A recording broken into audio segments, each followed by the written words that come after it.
Hey everyone, and welcome. Today, we're going to talk about a really powerful way for businesses in the Philippines to score those bigger government contracts.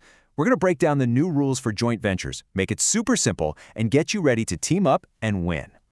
You ever see one of those massive government projects and think, man, my company is awesome, but we just can't tackle that beast alone? Yeah, it's a super common roadblock for businesses trying to level up. Well, what if I told you there's a strategic way to team up, combine your strengths with other great companies, and go after those exact projects? That's right, a joint venture, or JV, is basically the power-up you need to get into a whole new league.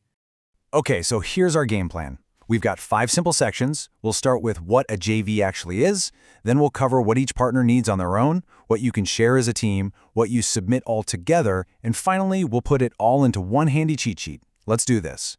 First things first, teaming up.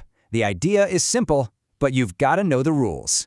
So what does the government really mean when they say joint venture? The magic words here are jointly and severally responsible. This is so important. It means that as far as the government is concerned, you're all one entity. If something goes wrong, they can hold any single partner responsible for the entire contract. It's a true all-for-one, one-for-all deal. You share all the risk, but you also share all the reward. All right, let's get into the paperwork. This first bucket of documents is the individual checklist. Think of these as the personal ID cards for every player on your all-star team. Every single member of the JV has to have these, no ifs, ands, or buts. First up, the PhilGEPS Platinum membership. That's the government's online procurement system, and the law is crystal clear. Every partner submits their own valid certificate. No sharing on this one. Second is the proof of signatory authority.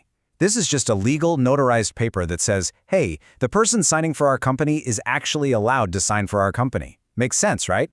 Now for the really cool part, sharing the load. This is where the JV strategy totally shines. You don't all need to be the best at everything.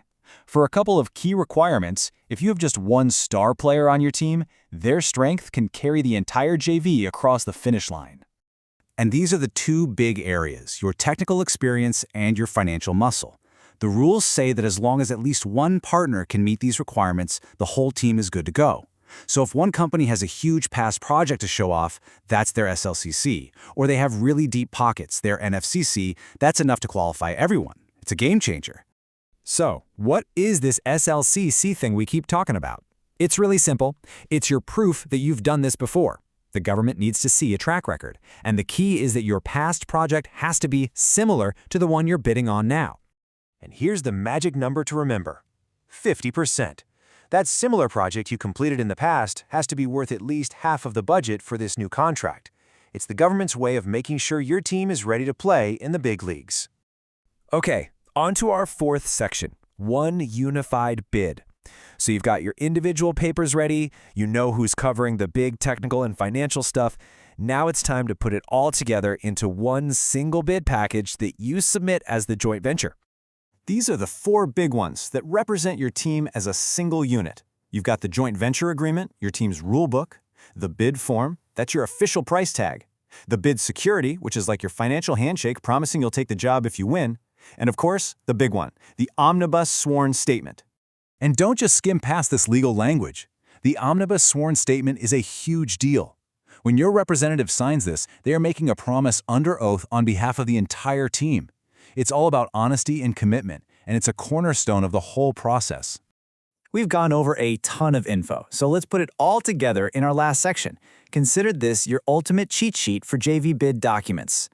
And here we go, the whole shebang in one simple table. It all boils down to these 3 categories. First, the individual documents that every single member needs. Second, the shared documents where just one partner's strength is enough.